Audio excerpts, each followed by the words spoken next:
For the moment, let's talk about what's happening in the Crimean waters. An old European powder keg is heating up.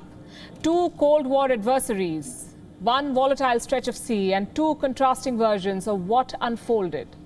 First, let me introduce the key players, Russia and Britain, two countries that live in forever suspicion of each other.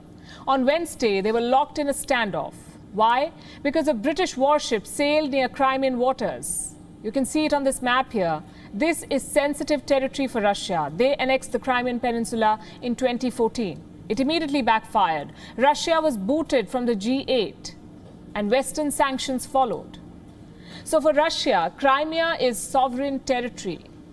But for the West, it is an occupation. These competing claims clashed on Wednesday. Britain says it was innocent passage, a straight line route from Ukraine to Georgia.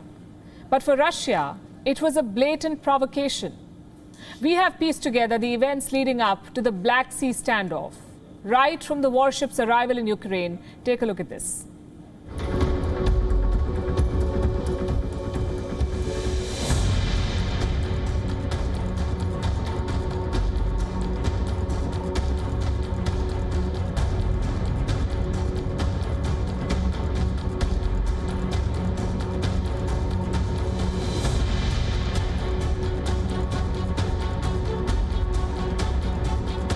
Their posture will likely be more belligerent because of our proximity to what they recognise as their waters.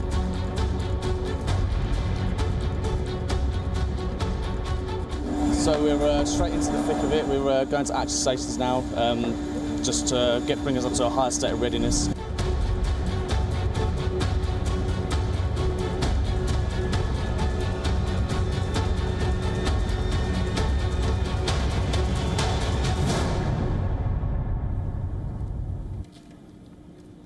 So Russia claims it fired warning shots at the British ship. The UK denies this ever happened. Since the Cold War, Russia has never admitted to firing at a NATO ship. It's been nearly 3 decades. So why did Moscow feel the need to do so this time? Why did it feel threatened this time? A couple of reasons. Number one, this wasn't just any warship. It was HMS Defender, a Type 45 destroyer. The ship was loaded with a surface-to-air missile system, a helicopter weapons system, and multiple medium-caliber guns, enough for a big fireworks show.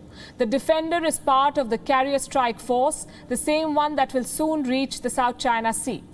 So from a Russian perspective, here was a hostile warship 9,000 kilometers from home. Reason number two, this standoff was years in the making. Russia is surrounded by NATO states. They now have an indulging US president. And to the southwest, Ukraine is clamoring to enter the NATO. President Vladimir Putin feels Europe is ganging up on him. His natural reaction was to act out, to see how far he can push the West. And this wouldn't be a first. Putin did the same in Georgia, in Crimea, and then recently in eastern Ukraine. Question is, has he gotten away with it? Within hours, Moscow summoned the British ambassador. They accused the warship of violating UN maritime laws. So how is London reacting?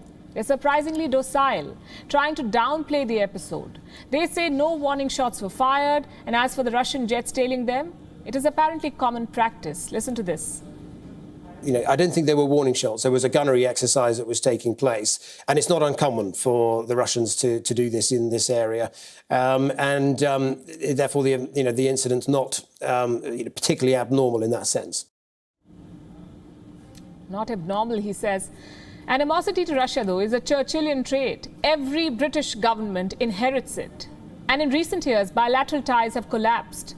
In 2018, Russia was implicated in the Salisbury poisoning. They've also been accused of multiple cyber attacks on Britain. So why is London suddenly giving Moscow a pass? Could be a case of choosing its battles. Britain's new frontier is not the Black Sea. It is further east. The Carrier Strike Force intends to sail through the South China Sea. But this double standard could come back to haunt Britain. How can they challenge China's illegal claims after ignoring Russia's? For the moment, at least, it's a moral victory for Moscow.